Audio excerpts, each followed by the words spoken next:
Did that last night. All right, so we're just gonna have to dive into it, and then if Taylor or Snell jump in and fix it, then we'll try it again. So, all right, everybody ready? Okay, let's go. And Aaron, let me know if you have to leave early, and I'll let you know. And apologies if my kids are like banging on the door. I like legit locked it. I'm gonna go ahead and just warn you right now. You might see one or two of mine come running behind you. So you'll hear I can't stamping promise. upstairs with mine. So yeah, you I say mine could fly in the door. He could knock on it. Yeah, we get it. Oh my god. No, it's fine. Don't worry. Yeah, we totally get it. Yeah. You'll see my eyes. You can tell when mine are around. So. All right, and 3, 2, 1. Hello, everyone, and welcome back to another episode of the Star Wars Alliance podcast, your home on the Geek Ultimate Alliance podcast network for any and all things Star Wars. I'm one of your hosts, Katie Gilstrap, and with me, as always, Nathan. Nathan, how are you doing today? This is the way. Okay, that sums it up right there. How I'm feeling today. I'm pumped. I wanted immediately Friday night. I wanted to record this episode. I've got a lot to say. I'm ready to do it, guys. I'm ready to do it. Katie, I'm glad to be here and have all our guests that we have with us. Yes. With us, as she's been the past 2 weeks, we've got Sara from the Super Civil Service podcast. Sara, how are you doing today? Oh, I'm doing fantastic. I'm so excited to talk about this. I've only seen it twice, but it's yes. Mm-hmm. Let's do it. Let's do it. Mm-hmm. Full force. Joe from Comicbook Rundown and Ranger Alliance. How are you doing today? Doing pretty good.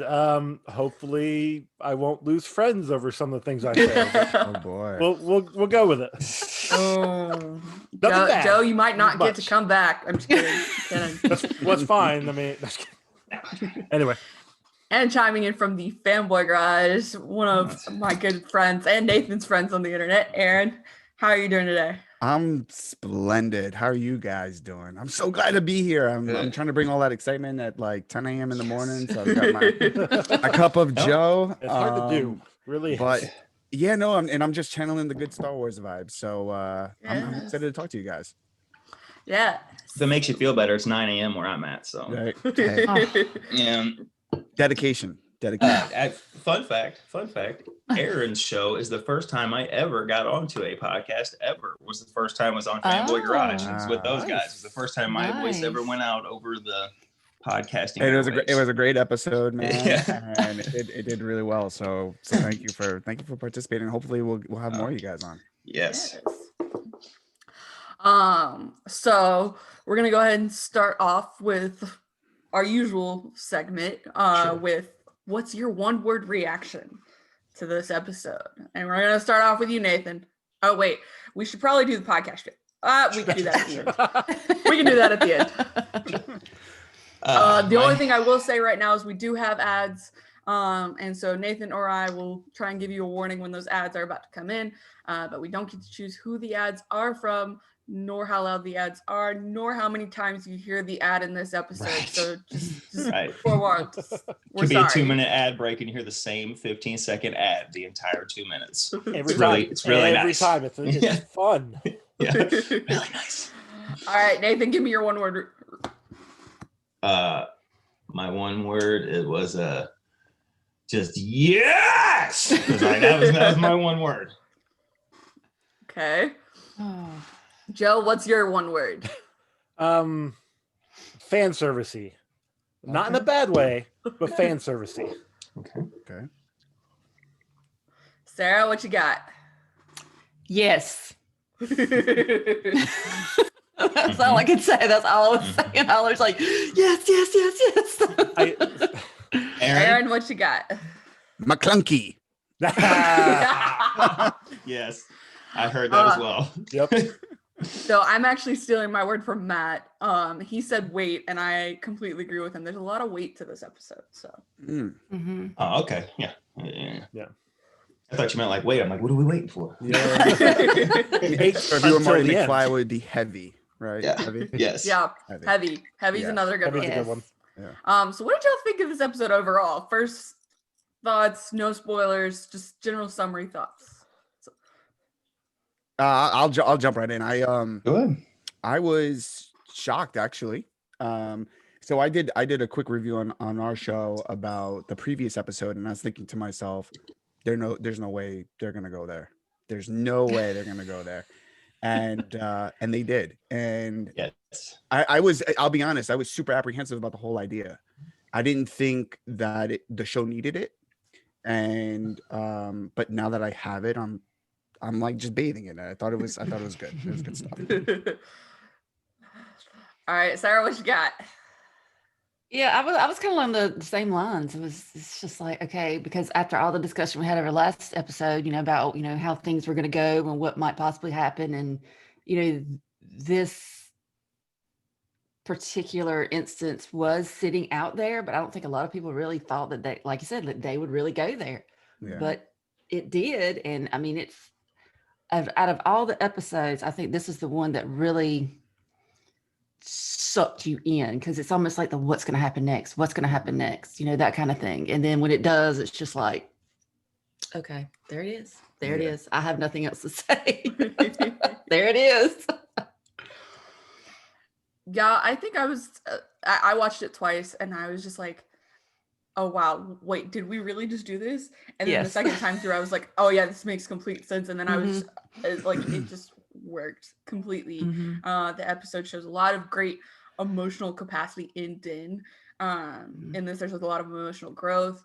And just seeing the rest of the team go in, oh my gosh, it was so badass. Like I loved it. Mhm. Go ahead, No. Joe. I Come on, Joe. ahead, What Joe. you Come got? on, What you Joe. got? initially I didn't like it. I Okay. liked it to a point, and then that point kind of just, I'm not gonna say ruined the rest of it for me. After the second feed. You stop. After the second viewing, I was a little bit better with it. I accepted it a little more because I knew what was coming. Mm. The first time viewing, though, I was not happy with how it turned out, how it played out. I still We'll- want to we'll get into that later. Yeah, I'm curious too. about Me that. too. I want to hear Yeah. that too. I think So- I'm on a lone island here, apparently. For- No, I don't think you are, because I think No. it took I just met with this group. a little bit of digesting for me. Yeah. Yes. And like I got excited about it, but I was like, no, we're not. Are they really? You're doing this? See, and I had the exact same feeling, but I think I stayed with the negativity at first. Yeah. Again, after the second viewing, I was a little bit better with it. Yeah. But It maybe again, just be the implications, like going forward. Maybe that's what it is. You know what I mean? It's like, but we'll get into that. you will get there. We will get Yes. there.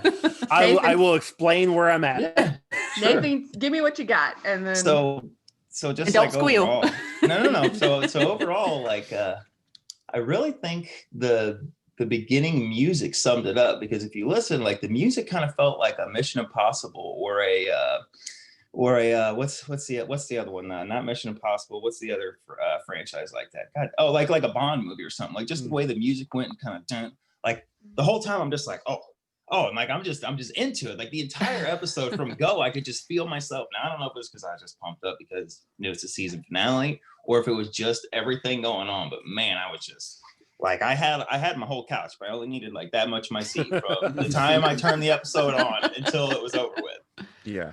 It's the first episode that started with action. It felt very reminiscent to some of the episodic films where it's like it's a space battle. So you've got, Slave One on the heels. Dropped you in. And I thought, I was like, whoa, we're right in here. Like, okay, Yeah. all right, let's do it.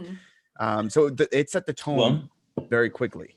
It was reminiscent of episode 4. Because when we start episode 4, we're going with the starter door That's finder, right. and they're chasing the Tantive 4. You know what I mean? What are we dropping here? He's chasing an Imperial shuttle, and it's the Slave One behind an Imperial shuttle. I swear to God, I felt like I was in Return of the Jedi, which is not a bad thing in my idea. Which is not that's not bad in my. That's fine. We're in Yeah, that yeah. time frame, and I was like, yes, more of this. Yeah.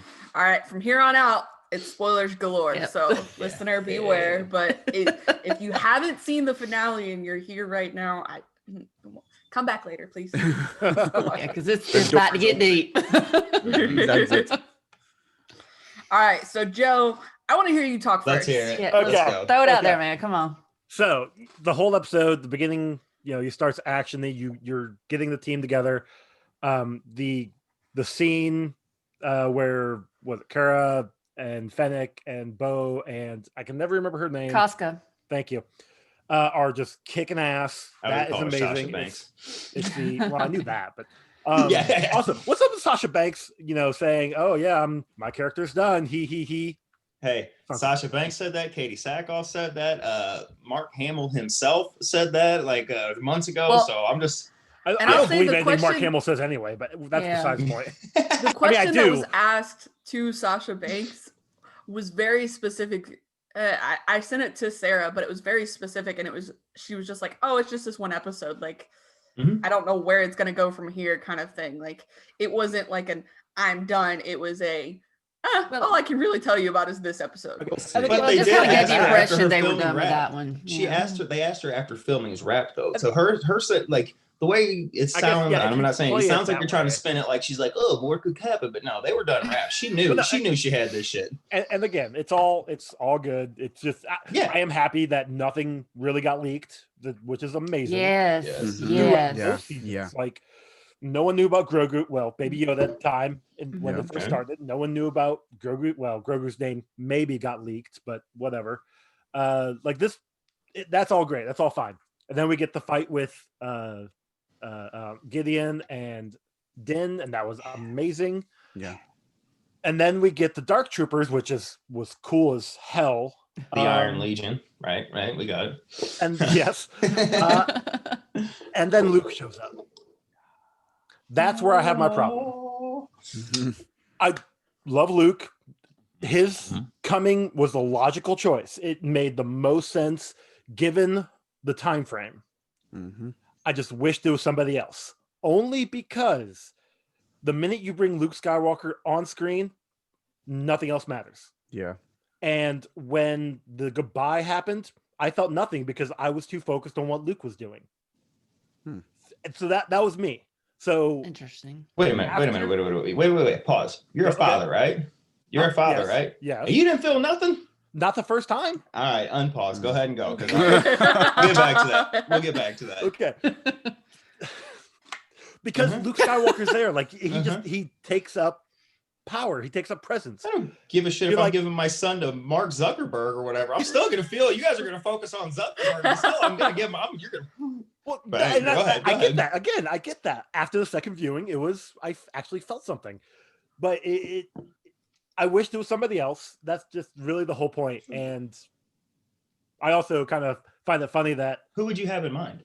Do you have someone in mind, or just? I would have kind of been happy to see Cal, because in Cal Kestis from Mhm. Jedi Fallen Order, he was maybe going to try to rebuild the Order. Spoilers for the end of the game, he doesn't. Yeah. Right. Yeah. I give that away. But he's like, all right, so what we do? But he has that knowledge and he has that foresight to where if he wanted to go searching, he could go find somebody. Yeah. He could be around. He could have heard the call. Okay. So just for the sakes of shits and giggles, Of course, go ahead. Tython is the first Jedi temple, which means it's going to have a mad powerful stuff. Luke, and from what we know, yeah, there was other ones out there, but Luke was the Jedi returning. The Force came with him. He took down the Empire. He took down the Sith Lords, not one, two of them. Luke is basically the Grand Master now that we're 5 years past Return of the Jedi. Of course, he's going to be the one that hears. If Grogu's Yes. sending out this powerful beam from the first one, now I will admit, Ahsoka would have probably heard that call too, because I consider all her probably probably will. in the same Yeah. level. But I'm just talking like Force ability. Like I said, Luke is basically you're- like that Grandmaster status. So I would but imagine Nathan, Luke's going to be the one that hears it. you're saying that Cal, who has been a Jedi Master or Jedi for longer than Luke, did not hear that? I He think- kind of did. He was in hiding for 10 years during the game and didn't True. do really any. I mean, I don't know. You're right. I But I'm would saying, have like, been happy. The other Jedi's could have heard it. It could I it think- could have been anybody but Luke. That's all I'm getting. Go ahead. Sorry, I think the big issue with why they not the big issue, because I do agree with you in a sense that Luke is distracting and everything, but I think the reason they went with Luke is it's for the generic fan, because Yes. most people are watching movies and they're watching this, if anything. That's why you saw such an uprise in searches for Ahsoka in the Clone Wars, was Mhm. because this was their introduction. So to me, and they don't even label him as Luke Skywalker. They in don't this say his name at all. episode. They don't even put Luke Skywalker in the credits. The Mm-hmm. body double that they used, body double for Jedi. Yes, I saw that. Like it was that Mm. secretive in an extent, but people are going to recognize Luke Skywalker. Whereas I think Cal Kestis or even a brand new Force user, even Ahsoka coming back would have distracted more from the emotional impact of Din and Grogu getting back together. Because, I mean, you got to think about it. For us, like, we know how powerful Luke Skywalker is, but to the average viewer, they don't really get that to an extent. Like, I It might agree- be a I way of agree. connecting everything, from connecting Yeah. to the Mandalorian to the, the Star Wars See, films. that's also where I have a problem, because we're in a world where we don't have Jedi. We're in another subsection of the galaxy. Why is it that a Skywalker has We to be live the on connecting planet factor Earth, for and we don't everybody? have starvation. We don't necessarily have starvation running rampant here, but over across in other countries, they do have it. It's still in the same galaxy, so Correct. of course this fits in. That's the way I'm looking at it. No, it definitely fits in, and that's what I'm saying. It all works. It all fits in, but the fact that you have to have a Skywalker to connect it outside of, well, no, we got the connection through Bo-Katan, we got the connection through Ahsoka, we got the connection through just them kind of talking about Jedi. Like, that connection in that universe is there. It is still here, but then them slamming's a bad word. Them bringing in Luke as the Kinda like all right, solidifying it. Wait, they're okay. basically saying yes.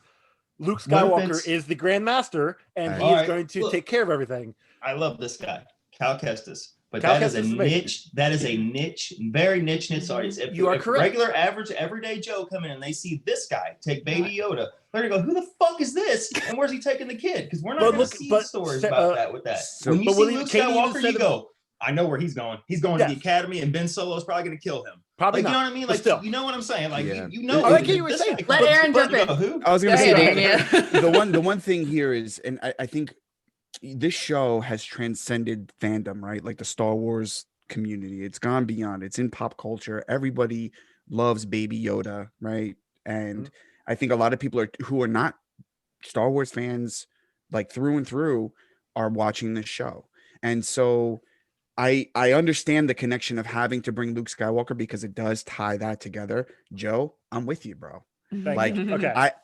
I'll be honest. Like what I said in one of my episodes before was that I feel like the beautiful thing about the Mandalorians is that it is free of the burden of Skywalker, and it is able to do things in a universe that we have been so focused on, like the whole saga series on Skywalker, that I like this breath of fresh air that the Mandalorian has given everybody. It's allowed us to explore new characters. It's allowed us to even see how the world operates in the mind of, or like in the sense of like Jedi sort of exist, or like things, communication hasn't fully transpired throughout the rest of the galaxy. And so there's this like uneven idea of who Jedi are, what they're capable of, do they even exist? And so it allows us to breathe a little bit more. It helps us understand that when we first meet Rey and she hears about Luke Skywalker, she's like, wait, that's real? That all of that actually happened? Yep. So it sets the idea that yeah,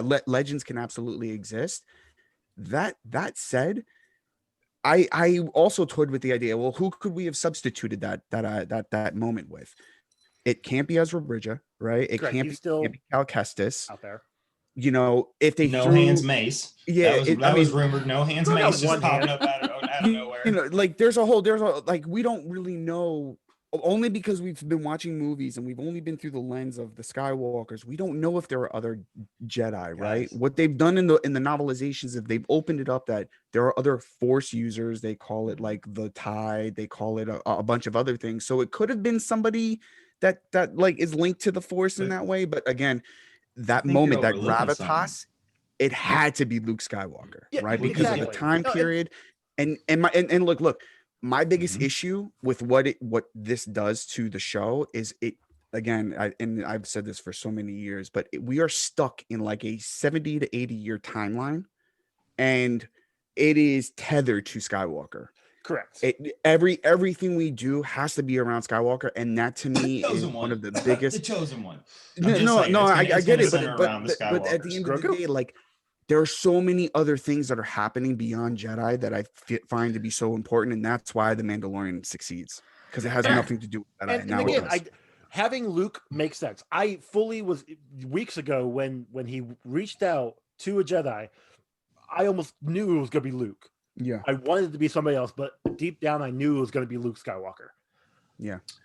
So The characters didn't know he was Luke. They didn't all go, "It's Yeah. fucking Luke Skywalker." Correct. pulling Yeah, him. no, So no. he's still a legend. Half- With your thing of Rey going, is he even real? Like I said, it's not like the Mando and all them were like, "It's fucking, hey Luke, come in here." They were just like, are you the You're a Jedi?" Jedi. They Yeah. don't Yeah. know who he is. He's still the legend. He's still a mystique. He's still Yeah. doing what we knew what he was doing from what we know, Return just of the movie Jedi, wise. yeah. Return of the Jedi Yep. to Force Awakens. Well, technically Last Jedi. We technically know that he went off Or to rebuild the Battlefront. Academy. He went off to rebuild the Academy. Well, picking up Grogu was a part of rebuilding the Academy. yes. Until eventually it gets all taken down. So this fits. This is Yeah. exactly what should be happening. Yeah. What do you guys think would have happened if Fennec has said, "Oh yeah, this guy Luke Skywalker came and rescued us to Mm-hmm. Boba Fett"? That would have been. Oh yeah. I mean, that's the whole reason why Mhm. he wasn't in the episode. Mhm. I mean, that It would would've have been. Can you imagine fun to Fett's see. face? Like, hey, I know you. Like, wait, hold on. Left me Mhm. to the Sarlacc. Mhm. But just imagine, Nathan, I don't know if you've read this one, but Aaron, I'm fairly certain you've read this one, The Legends of Luke Skywalker. Yes. Like this would completely fit in 100%. that story. Yeah, Like- 100%. And I wouldn't be surprised because Ben Solo at this point is so young. Like you think He's he's like, what, a year old, 3 maybe. or something like that. Yeah, he's not. Yeah, Yeah, he's man, 3 or 4. he's super young. I wouldn't be surprised if Grogu is Luke Skywalker's first apprentice. Mhm. Like because at this point he's also searching the galaxy for other things, and so we don't like. I think there's some interesting stuff that could happen there. I hope that in next season we don't see any of that shit. Like Mhm. I don't think we do. I don't want to see any of that shit. I don't think at all. technically there is a Mandalorian. We'll season get to 3. that part. No, We'll get to that There part. is. Sorry, We'll get to that part, Nathan. I jumped the shark. Let's talk about the rest of the episode first. So what did y'all think about kind of them splitting off into teams? First of all, like going in and pulling Bo and Costa. We'll start there. Casca. That's dope. That's cool. I love. I mean, it's I dope. love- The Mandalorian, Yeah. the Mandalorian's going to work, and you know, I think the other thing too is like, Bo-Katan is a character. She's not a Jedi, right? Mhm. And she is fueled by anger, and Yep. you get to see someone again operate through the lens of like, something was stolen from me. I want that back because it means that I get to reestablish my people. And so she has some stakes. So I loved watching all of that. And what I particularly loved was the verbal sparring, and then which ended up becoming physical in the cantina between Boba Fett, Bo-Katan, and Casca. Me too. That was awesome. dope. As That soon was as she so heard his good. voice, and I was like, "Oh snap!" Yo, I and love she it. said it. She's like, Yeah. I've heard your voice 1,000 times. Okay, and I did like you're the spark. Like, I thought it was kind of like foolish of Sasha Banks, and I can't remember her name, to take a swing at Boba Fett of all people. But I loved how he just dodged it and slams her ass. But I'll give her Yeah. credit; she jumps Kicked right his back ass. up, flips him over, and like they were Yeah. evenly matched. But I'm just like, why are you swinging on Boba Fett? Like of all people, like just for no reason. I Well, don't know. this is But one I of did those- love that exchange. This is one of those things where it's kind of like the arc that's kind of been throughout the season too, is the true Mandalorian way, because you have Din, he has his one Yeah, he's Death Watch. religion, and then Bo-Katan, she comes in and she shows him a totally different The real way. Mandalore. Yeah, and then you bring in Boba, which I mean, it's a different mindset. I mean, he really doesn't call himself Mandalorian, but I mean, still he wears the armor. So I just think He's really, like a Ronin. yeah, exactly. Kinda. Very yeah. much So a Ronin. I think it's really cool how when you meet Dan and how he has way, like not removing the helmet, all that kind of thing, and then Mhm. bring in, and I've said this before, and then bring him Bo-Katan in, and she's like, no, that's not quite how, that's not what we do. So I Mhm. think that's really interesting, which kind of that's played into it the past couple of episodes as well. So that's a story arc that Yeah. I've thought has been Yeah. very, very interesting. Get away from the Jedi focus, but Sure. to, kind of focus more on the Mandalorian. Yep. Which Even like the armorer, for example, Mhm. her helmet Badass. has horns on it, Yeah. right? Yeah. And it Like is Maul. reminiscent of Darth Maul's influence on Yep. Mandalore, Mhm. right? Which is his part of running Death Watch. So there are a whole lot of factions there. Who knows where Sabine Wren fits in any of this, if she does at all. But Ahsoka. yeah, Ahsoka, I'm Sabine and Ahsoka show. I'd be mad. oh my god, dope. Like the whole Dope. prom. So much good stuff going on there. I I just want to say that bravo for like, all right, like as much as other shit, like I just for instance, for the Avengers Endgame, the random, Captain Marvel needing all the, girls to back her up for no reason. No, I got something to say about that, but this is how you write in naturally to the story where these four badasses just go in there and kick the shit out of things. It all fits into the story. It was all natural. It wasn't forced. I thought it was perfect because these ladies kicked ass and I loved it. I loved it. So we got this scene with those four. We got the scene in The Boys with yeah. girls get done. Get it done. Those two are probably my number one girls get it done scenes, followed closely by a random Avengers issue I read where Valkyrie gets introduced, followed then by all of My Little Pony's Friendship is Magic, the whole series. Then at the very bottom is the Avengers Endgame. Forced nonsense. Scene is so crass. This scene was perfect. It was just they just came in, they just wrecked house. Yeah, this is how and you do it. It didn't even dawn on me until watching it a second time that I was like, wait a minute, those are four chicks. Yeah. It didn't even dawn on me. Kicking That's how ass. great. That's how fantastic it worked together. It didn't even dawn on me. I'm like, they're all in their 30s and 40s. Yeah. That's like non-traditional for Hollywood right there. Well, I mean, they just nothing felt forced. You know what I mean? It literally felt natural. And not only have we've seen Cara be a badass, season 1, season 2. We saw Finnick. We've seen what she could do. We know the Mandalorians. Especially both you watch, Clone Wars and Rebels and all that. We know what they like. Completely natural. It fit in, and like I would put those four against a platoon of fucking stormtroopers. Sure. Yeah, I'm gonna send that team in to go knock me a hole to get in there for sure. By the way, Ming-Na Wen is like almost 60. Yeah, The only problem I had with Ming-Na Wen, and it wasn't even her fault, it was the makeup departments in that end credit scene, because man, her face was awfully shiny and bright for makeup, and I was like, oh, really, come on. Yeah. But that was the only problem. That was literally the only problem I had is when they go into the end credit scene. Her face is awfully makeup-y. The deep fake okay, eyes. He doesn't blink at all. I noticed. I noticed. I didn't catch that till my fourth time.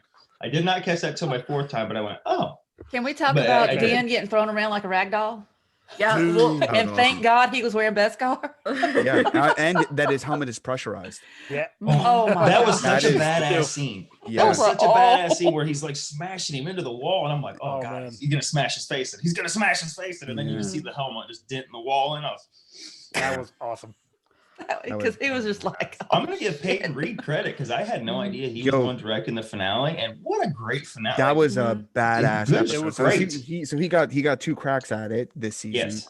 And I liked his first episode. I thought it was pretty good. I mean, it was a little, But this one, But this one, so he like I'm super stepped excited it up. Quantum Mania for sure. Right. Right. Oh my God. It's He did a great job with this episode. Yes, I completely agree. But did anyone think when Din opens the back door to send all of the Dark Troopers out into space, they can fly, right? yes, you knew they were coming back. I mean, absolutely. 100%. That kind of gave you a little breather for a minute. Yeah, I'm like, I don't know if that works so well. Back. Yeah. But I mean, they tried. I like how proficient he was with that spear. Like, man, I mean, I know we saw in the last episode he was like chucking stuff, so he's had some kind of training. But man, like that move, especially where he like steps on the ground and he kicks it with his back heel, flips it over his head. I'm like, damn, where did this guy go? Yeah. The fight choreography in this entire show has been top notch. And I think that's been the beautiful thing about stripping him down from his armor as well, is that in the previous episode, they kind of show that he's relied a lot on it. What I loved about the first one was that he was using it to his advantage, right? Someone's throwing a punch and he like flicks his head to break their arm or whatever, break their hand. And then in the episode before this, he thinks he's got it on him. And then he kind of like, oh shit, this is stormtrooper armor. Yeah, which was awesome. I forgot for a second. But then, in this episode, he's just full on. He's got his Beskar spear. He's like, I'm just going to go to work on these guys. He does a great job. Yeah. Can we give Giancarlo Esposito some praise on his lightsaber work there? Because man, that guy did a great job for his age and coming in. Like, bravo, man. He's a great actor. Period. Yes, he is. Like that was a weird scene too when Dan walked in and Gideon had a lightsaber over Grogu and.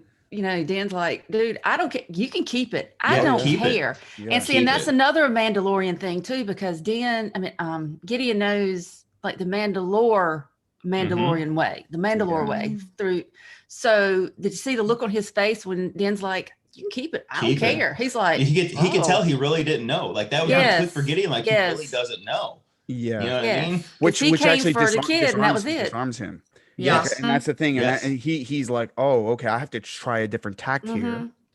Gotta Exactly. take the kid. I'll leave you alone. And then he's like, psych, I'm trying to kill you now. Mhm. And those little those little cups, Yeah. that just still Oh, the Ray blows my Shield mind. cups. Yeah. Like, Yeah, those which little like teeny ones. that somebody brought it up to me. It's like, how messed up is it the Empire has cuffs for babies? But you know, there's different species out there and stuff like that. But I'm like, It makes a shit God. ton of sense when Yeah. you have the Emperor Yes. all throughout Clone Wars and Rebels looking for force sensitive children. Absolutely. Yep. That's a Absolutely. very And good even point. Jedi Fallen Order, what are they trying? What's he trying to get his hands on? The Trying to get the holocron list. cube that has all the lists All of the of the kids, children, the yeah. force sensitive children. Yeah. So yeah, you're right. It makes It's still perfect messed sense. up. Yeah, Yes. messed up. Pedophile. Let's give a shout out to the Imperial Light Cruiser because that thing looked awesome. Nice, When the Aaron. TIE Mhm. fighters are shooting out of the front of that thing, I was like, oh, it wasn't my Star Destroyer, but man, it was close. It was really close, and I loved it. There's a lot of firsts that the show's done. Like Mhm. that scene where like it's shooting them out of the front of the Star Destroyer, The Light Cruiser. Mhm. Yeah. shooting them out. I'm like that So feels cool. That's really cool. man. Yeah. Just like Mhm. slingshotting them out into space. That's so dope. And I loved when he walked out, when the shuttle stopped, and he walked out, and like that music, I just love hearing that. It's almost kind of like when you would hear Vader and hear like just tinges of Yeah. Mhm. but then it's like you would hear that. It was almost like a Western, kind of like when Eastwood would like walk Yeah. in, and you would Yeah. hear that. Yeah. Just like, oh, You know- I'm just like, you oh, know it's what I about to go learned? down. You know what I learned this episode? If there's one thing you do not do, is you do not put a Skywalker in a hallway because they will fuck you up. Because It is you want to talk beautiful. about Vader in that hallway in Rogue One and then Luke. Yes. Yes. Yeah. the It's- That's what Skywalkers, Brian you do not said. put them in a hallway. He was like, this is like the kind of the It- opposite of that. So. It's the whole they paid such homage to that scene. Yes. Their scene. Yes. And even the scene where Vader grabs the guy towards the end and he Mhm. chokes him, right? Mhm. I mean, that's essentially what Luke did to the Dark Trooper, was just Mhm. choke it out and squeeze the shit out of it, right? So Mhm. that whole scene is just, I mean, yeah, Man, it's beautiful to see them do that. There's a lot of, the show called this season, or this episode, I'm sorry, called back to a lot of things like Terminator, where you see the Dark Trooper open the Yeah. door and its Yep. face comes out. I'm like, that just gave me the Terminator vibes, and he like lights it up with fire. this show gave me a first. Okay, like first ever happen. Because I'm like you guys, and never in like I wanted it. It makes logical sense, but never in my life did I think we'd see Luke Skywalker. And I'm telling you, like I'm watching, my wife's sitting there, and they're in that room, and it's just building, doom, doom, doom, and you hear dee, dee, dee, dee, and I'm like, oh shit, and they look, and you see the X-wing come in. I literally, talking adrenaline, everything went through the roof, and I'm going, no, there's no fucking way. But I'm Yeah. like, because I told him, I'm sitting right there. I said, is that Red 5? Is that Red 5? And my wife You said, really what are you couldn't talking tell. about? And I'm looking through, and I said, they're not going to do this. All right, they're not going to do it. They're not going to do it. And then you see the opening, and it's a Jedi coming in all black. And I mean, again, it's going. And then I see this lightsaber. And when I saw the green lightsaber, and I saw the glove, my eyes start welling up. And Yeah. literally, Luke comes in after that hallway, and he pulls the head back. I literally had a tear come down my eye. What about when you saw the hilts? When he put the Ever hilts? denied that. Like it was such. I've never been emotionally charged like that. Like I've never had something just.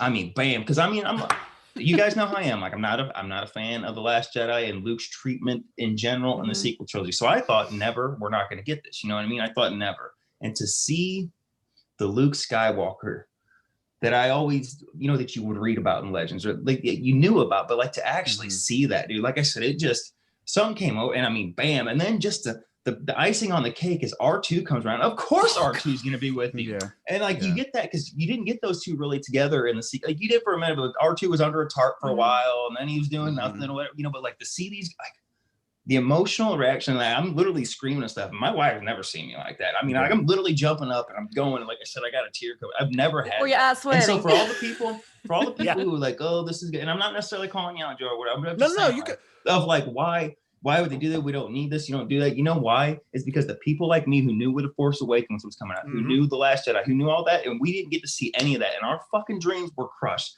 This was for us as a collective, there were 40-year-old men, 50-year-old men, women. Go on YouTube and watch the reactions. Every race, creed, color, gender, age range, fucking tearing up and crying because they got to see the Luke Skywalker they always knew was there, and not some goddamn hermit crab, pissy throwing lights. You know what I mean? Like that was what we needed. That was what we'd always. So this was for us. They can do whatever we want. Have your sequel trilogy, whatever. That was for people like me. And all those people, like I said, you don't believe me, go on YouTube and look that up because it's every age, every race, every gender, and people. That's what we needed. That's what we wanted. And to me, like, love it. Love it. That's what I needed. I'll take the rest of it. We can fill the gaps in on the way, but like that's what I needed. So like, and you and I both sit on totally different sides of the table when it comes to The Last Jedi. You know this. Yes. I think Aaron, I like you more. No, Aaron and I, we've had our talks. No, yeah, we had. I mean, we had lots of episodes going back and forth about this and Twitter wars. One thing I'll say is that absolutely. I think I agree with you. I think that we are seeing a very obviously because he's 5 years out from Return of the Jedi. This is a hopeful Luke Skywalker. None of this shit has happened to him. Right, he's channeling. He's full on force training. I'm trying to say he's handling the force, but he's he is a badass motherfucker. On the right? Yes, that's what he does. And then when he mows through that entire ship, I mean, everyone is losing their minds. I'm losing my mind, right? But in my mind, this wasn't a like, oh, we're gonna undo The Last Jedi because like there's no way you can do it. Fits with The Last Jedi. It does. It strengthens in the time frame.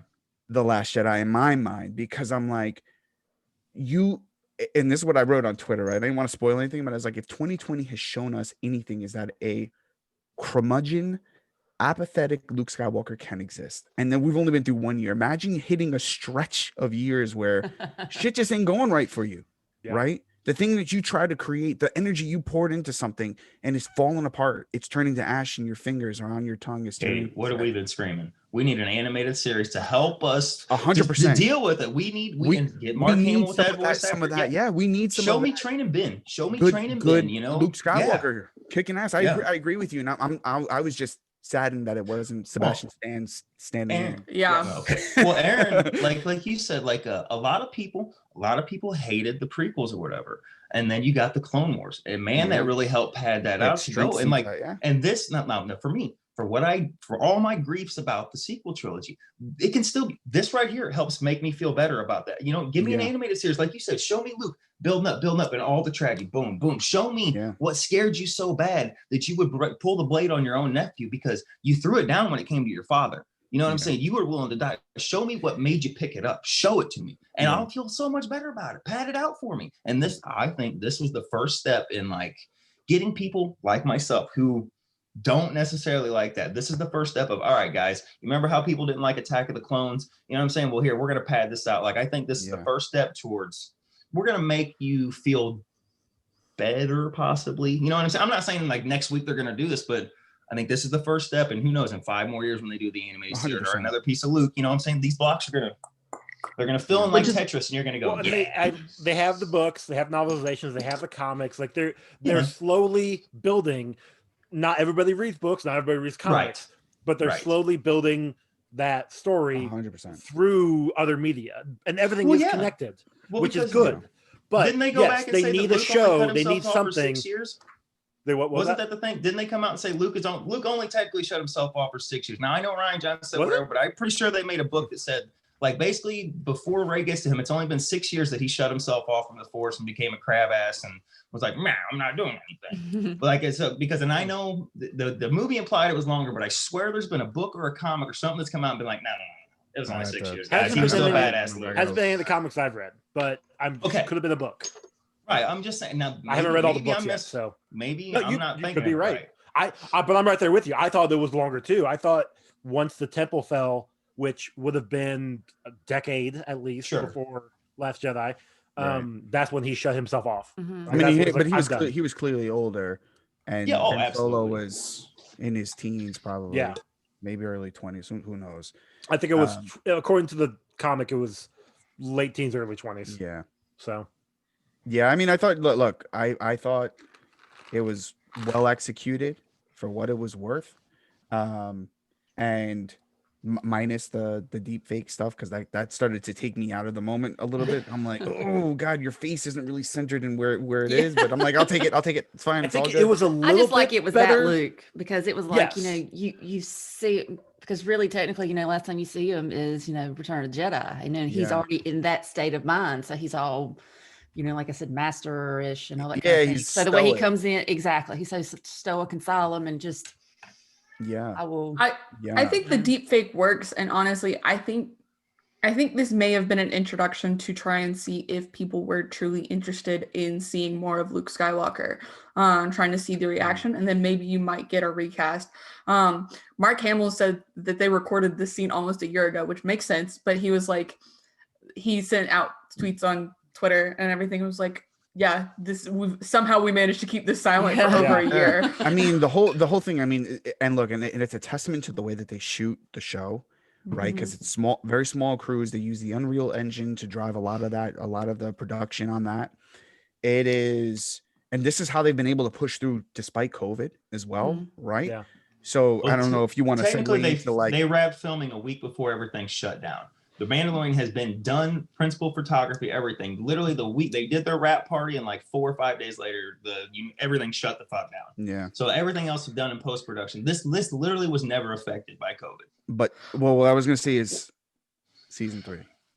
Well, Yeah. okay. So before that, now that Nathan's back, so he was 50 when he had issues with Ben Solo and the destruction of the Jedi Order occurred, and then 53, age 53 was in one last act of Jedi heroism and Force mastery. Luke saves the Resistance and becomes one with the Force. So it's 3 years. Yeah. 3 years. Yeah. Wow. See, they keep shortening it down. Good, That's because fine. my Luke Skywalker wouldn't have sat around for 15 years with his thumb up his ass, you know, just throwing lightsabers over his shoulder and sucking on sea cow titties. Anyways. I mean, but here's the thing, right? So going back to your idea about an animated show, I mean, this is essentially what they're doing for Obi-Wan. Yes. Yeah. Yes. Right? Which is Oh, he man. didn't just stay on Tatooine, he had other adventures. So this is the beauty of Disney Plus and their show that, you know, their show. How pumped are you for that, Aaron? I'll be so Obi-Wan and Vader look. I know you. rematch. I've talked a lot about Obi-Wan. I'd never wanted an Obi-Wan Kenobi movie, Yeah. but like this is the thing too. You can't have Obi-Wan Kenobi without Vader, right? Because it's the same concept. You've got Obi-Wan who could probably have 1,001 different adventures that have absolutely nothing to do with Vader, but you're always going to be thinking about Vader. Like we've all been watching The Mandalorian, knowing in the back of our minds that Luke Skywalker is floating around. At some point, he's got to pop up because that's what the fans are asking for. Technically, the Emperor's floating around too. Well, I mean, He's just floating in a technically, cloud but of no, yellow but more or importantly, blue fucking cloud. Snoke is floating around. There you go. What, Snoke's the, going beauty, around. the beautiful thing about what The Mandalorian has done, and I've talked a lot about this, is that it is stitching the OT to the sequel trilogy, right? And they're building. I mean, I don't know how many times I've heard the word order in the show towards the back end of the show, Used perfectly. which is great because it is signaling the coming of the First Order, right? It doesn't like undo any of the canon stuff that was done in the Aftermath trilogy and about sending the rest of the Empire to the outer regions, right? So it's doing a great job at kind of setting those stages. When I saw what could have been a Snoke body, a deformed Snoke body in the tube, I was like, this totally makes sense to me. Like, and the hunt, I totally forgot about the hunt for Grogu and his blood and his M count, all that good stuff. I'm like, and Gideon has his blood. He's already sent it off to where? It's probably Exegol for the Emperor. If we're really, because you're right, they are stitching this together, and I love how he's already got what he needs from the child. He straight up says it. But here's the thing about there's a little specificity there. It can't go directly to the Emperor. The Emperor needs a body. He needs a host. That is Snoke. He needs a force, a force sensitive. So what do you think? Host. Do you think he's just floating around in a cloud, right? He's got to be in some kind of body. I read something about in his when he gets just chucked down that Palpatine tube, cloud following you around like, God damn it, it's all the rain and thunder today. Shit, I need my umbrella. When he gets chucked into that tube by Vader, he somehow like protects his Force essence. Yeah. Right, and I don't know how that where and how that goes. I'm sure none of us know. None of us know. But that's the thing. I think he needs a Force sensitive body. Yeah, and I think Snoke is that vessel that he ends up trying to get into, and how that works, I don't know. Maybe we'll. Have you read the Bane trilogy? Have I read The it? Darth Bane. Yeah, have you read the Darth Bane trilogy? Love that trilogy. Oh, well, okay. So, Joe, you know what I'm talking about. What's Yep. in the third book, the very last thing that happens in that book with Darth Reyna? Why not Well, bring, see? the hand twitch. Why not? You could bring that total. So, Aaron, what I'm getting at is like, even if Snoke was a sentient being, there is precedent in the legends that he could have straight up took that over. He could have literally took it over and They kicked take over the body. Kick The- Snoke like the out essence. into the his totally. essence could have been gone. So Yeah. see, Joe, you know what I'm talking about. Oh, I know what you're talking about. I love, dude, I love the that Darth Bane Bane trilogy. is awesome. Love that. That's my favorite trilogy. Before we get further into the discussion, we need to take an ad break. Okay. Oh, So- good shit, you're right. It's been 45 minutes. It's fine. Yep. Snow will kill me later. It's fine. Yeah, he will. He will. We'll be right back, y'all. Hey, is there anybody in the chat there or anything? No, we don't have any. Aw, We're not everybody live on hates us. YouTube. Oh, we're not live? Mm-mm. She Boo. said that. I said that at the I beginning. thought you said you had it working. I don't know. No. Cut all this shit out. I know how this works. I write down the time. Okay. And 3, 2, 1. And we're back. Thanks for listening to the ads, y'all. We appreciate it, don't we, Nathan? We absolutely do. I've been getting ads for saving your friend from overdose with a nasal spray. I don't know. It's a weird. Yeah, exactly. It's weird. Wow. Those have been my ads lately. Well, I mean, not a needle this long that she's Nope. sticking to her heart. Nope, a nasal spray. It's amazing. All right. So I'm fairly certain we were kind of getting into this discussion, but where do y'all think the future of the Mandalorian? wait. Mandalorian is going? Before we get there, we should address the deep fake version because I've heard people out there, and I'm pretty sure Mr. Snell included has been, it looked terrible, and Luke and blah blah blah blah. And somebody on this network told me for Mr. Snell, they put it perfectly that sometimes he's a bit too pretentious for his own good. And I laughed so hard I fell out of my chair, but I won't disclose who said that. But anyway, like we should address that because apparently people are out there being, like that. And Snell, it was not me. Why? No, it wasn't. And I have while no I contact did notice, with them. while I did notice the flaw, like man, I don't know if I was just so enthralled with my journal. I watched it 4 times, and all 4 times, yes, there's when he looks down from the child and like looks up, you can see some real wonky, but everything else looks pretty damn good except for the no blinking. Because I agree with Aaron, I did notice that like the 3rd or 4th time I watched, I went, this motherfucker ain't blink one time. This They here gotta be something, dry it out. But from like this part of the nose down was like flawless. mhm. The eyes are always hard. It's Mhm. a very, very tricky thing. That's where you push into the uncanny valley because And the hair, like the eyes and the hair combo. yeah, like Where the came down and lighting, met. the lighting Yeah. isn't really Yeah. reflecting the way it's supposed to. Like you can tell it's missing life. I said it before. I think it was while you stepped away. It took me out for a hot second because his face wasn't really lined up. It wasn't like symmetrical for a second. It kind of was like over here, and his head was like this way. Face was over there. Kind of looked like a character out of a Never-Ending Story. But then it kind of bounced back, and I was like, okay, I'm cool with it. I'll ride. I thought it was fine. Look, like I said before, it's a missed opportunity to not cast Sebastian Stan. In my mind, because to do it as a dead ringer for Mark Hamill, Especially a young one. but for what and at this age too, right? So like little ways out, Perfect. it would have been brilliant, and I think people He would have could've been done it. okay with it if it was recast because he looks like He's so close to Mark it, yeah. Hamill, right? He Totally looks agree. close enough. It's better than Alden Ehrenreich, who looks Oh God, it's absolutely 100%. nothing like Harrison Ford 100%. at all, Yeah. right? So I think there was, it's fine for what it is. It's great.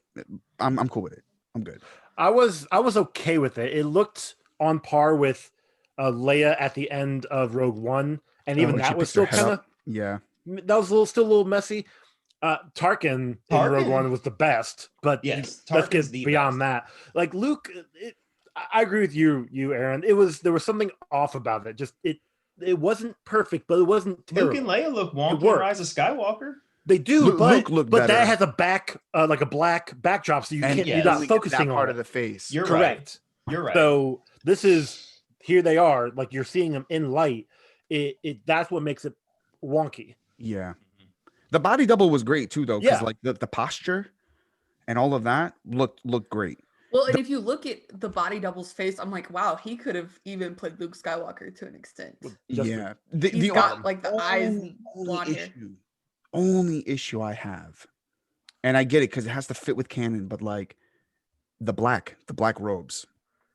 I I struggled with that. I would have liked to have seen a lighter color on him Or because even just the flap open. yeah, the flap Like, open the because flap because we open, know I what would've that means, liked. right? That's Mhm. the mixture, right? Yep. Yeah. I would have liked to have seen all of that because when I saw a dark hooded figure, I was like, oh, it could be someone else just rocking a green. I don't know, until I saw Like the hand. father, I was like I saw son. the glove and I was like, okay, yep, I know who it is. That's the only thing. And that's why I loved the white on the dark brown and the way he looked. And even when he pops up in as a force ghost or a force projection in The Last Jedi, his robes are like darker brown and there's like that mix of color. The all black was all right. I just think they could have done a little better with that, but fine. I like the silver belt buckle. That shit is bad. Gross. I loved want how that vibrant the silver blade belt looked. Man, the blade looked so vibrant. I loved that. Yeah. Like it just looked good. Well, I love and the it sound of the dark. sounds different. Okay, the music. Can we talk about the music when Luke's? It's like the like going, man, my fucking just jacking me. I'm like, the I'm like, is binary this Luke? sunset plays. Oh man, Yeah. when that sound's coming up and it's just going and it's building and and like I don't even know if the song did it or in the show, but like when he pulls the hood down, in my own head it was like, oh, that's what it was. It was like, yes, Yeah. yeah, and I was like, oh my god, it's so good. emotional. And then It was so we have good. our Grogu ding thing, and I lost my mind. No, that's what I want to talk about. Like Ugly man crying there. Okay, When he let's go pulls ahead and talk about that. Yes. yeah, when he pulls his helmet off, and like lets him touch his face, and you can see him Yeah. almost kind of go like, I'm like, oh, like it killed me. It killed me. Like I'm like he's. It's basically like he's pushing his son out of the nest. You know what I mean? It's like, fine, go be. I have to. I don't want to, but I have to do this for you. Yeah. It's for you. I have to. And like, man, that got me because I'm a father, and like that just it grabbed my fucking heart and squeezed, and I was like, oh man, like. Can you imagine how much that feeling would have been amplified if he didn't take his helmet off in the previous episode? Ooh. You're right. Yeah, I totally agree with you. Like if we wouldn't have seen his face for basically the last half of the whole They I don't know. I might have to disagree with that. Moment. I might have to disagree with that because I feel like that's part of Din's journey. I mean, yes, it does have to do Good with point. Grogu, but I also feel Yeah. like it's his coming to grips with the other. 100% agree with you. Yeah. I think it's that would make it because it's showing the lengths he's willing to go through, for what he believes, how he's lived, his religion, so to speak, for him to do these things for Grogu. Mm-hmm. I agree with you. I think the only challenge I would have there is that he has to take his helmet off, obviously, for that thing to scan his face, but it's because he has to, right? The difference in the situation with him taking his helmet off for Grogu is because he wants to, because he wants Grogu to see his face. That to me is it, like the emotion. Man, even talking about that right now just kind of hit me in the chest. I'm telling you, even that connection there of like, because Grogu's never seen it, so take his helmet off and go here. And he tells you, "I'll see you again." I'm like, Yeah. "Oh God, yes, you will." Yeah. You'll see. No, and like Grogu looks at him, and he's not saying anything, but it's like Grogu's like, "Can you take your helmet off, please?" Well, it's like when he touched When he his little reaches hand out, up to yeah. his helmet, Yeah. he was letting him know. He was But then it's like we I- go back into season 1 and he was in that village helping it's the first time, we saw the walkers. Sara and that and all that. And the like I can't remember her name, but she was O'Mara. like, yeah, can you take your helmet off? He's like, I don't take it off for anybody, any reason, Not even no for sex, how, baby. no, Right. no, Right, exactly. The one chick was like, "Oh yeah." And then and then when you see it where I think he kind of lifted a little bit to drink something, that was about the extent of it. And even when Until you he's, did like, see his face, hurt. it's because that was just oh shoot, what was the droid? Because IG-11. but it wasn't IG-11. yeah, so it wasn't really a human. Right. And so right. it's, to me, it's just a journey that he's kind of gone through, and I think they laid that Mhm. those steps nicely. Well, and he kind of came out of solitude. He was kind of himself. He didn't wasn't really around anyone. It's like even with Bo-Katan, she did have her, Death Watch or whatever. They Yeah. had their clans. He's never really had. Well, a no, clan. he had his because they were all in the He had a commune convo. Right, but Yeah, I mean, how whatever. long has he been on his own? You see him, 'cause- No, I get you. I know what you're yeah, saying. and I mean, I'm still learning the Mandalorian thing or whatnot because I've seen it because I'm reading Revan right now, so I see another not another thought process, or how things work with the clans and the The helmet of Mandalorians. Mandalore, and during Yes. Revan's time, yeah, it was the helmet of Yes. Mandalore. So it's kind of like, and they're always going at each other, just like it's like their family, but yet everybody has their own little clans, and we're going to fight to the death. We don't care. I mean, you're Mandalorian. I don't care. I'm about to take you down because, Seeing Bo's Mandalorian ship, like that was cool when the slave one, I was like, yeah, because like that's yes, I know those ships. Yeah.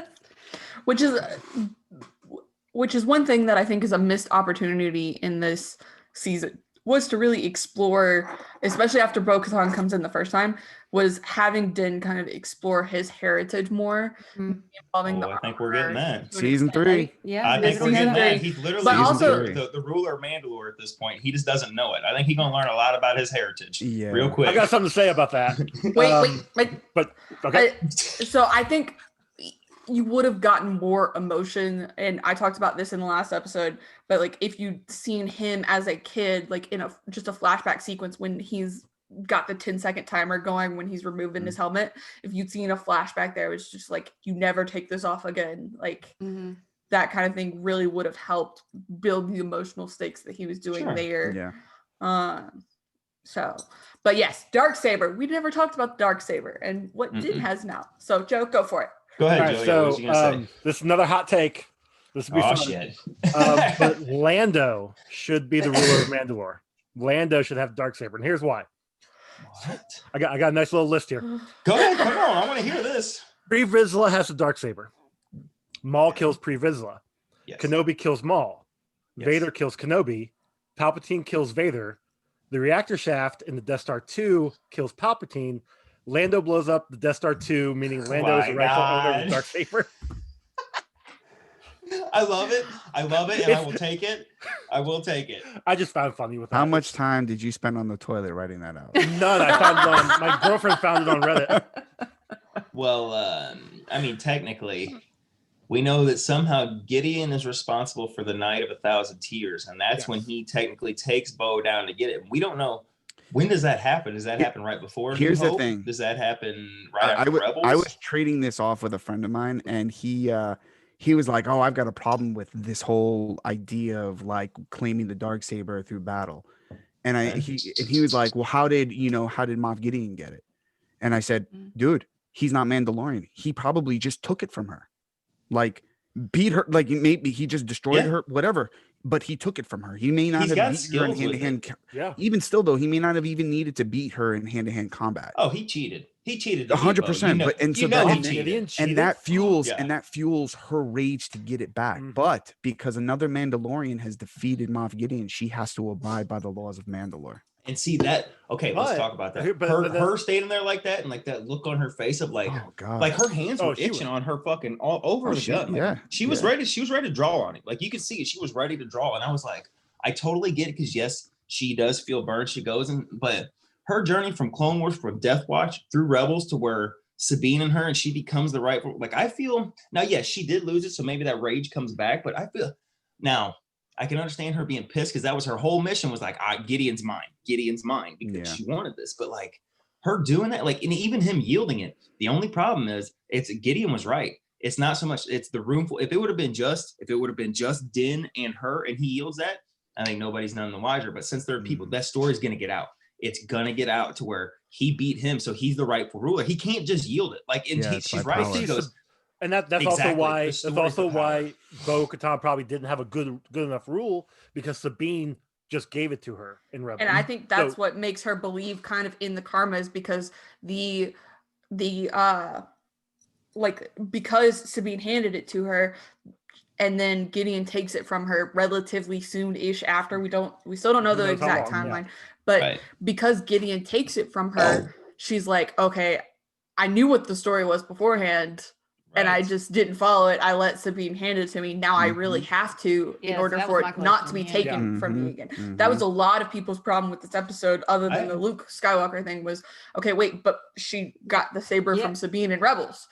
That's But I my think that's opinion. a lesson learned. I think that's a lesson Correct. learned. Yeah. Like I think that's why she looks at Gideon and she's like, he's right, because she tried that once before. You know what I mean? Like she probably lost Mandalore because like what she tell Sasha Banks in the beginning, if we would have fought like this against the Imps, we'd have never lost Mandalore. Well, if she's up there screaming and she never proved herself in battle with this thing, that's gonna have your planet divided because they didn't hear the story. You know what I mean? We They also didn't have to hear. remember that there's a kyber crystal in that.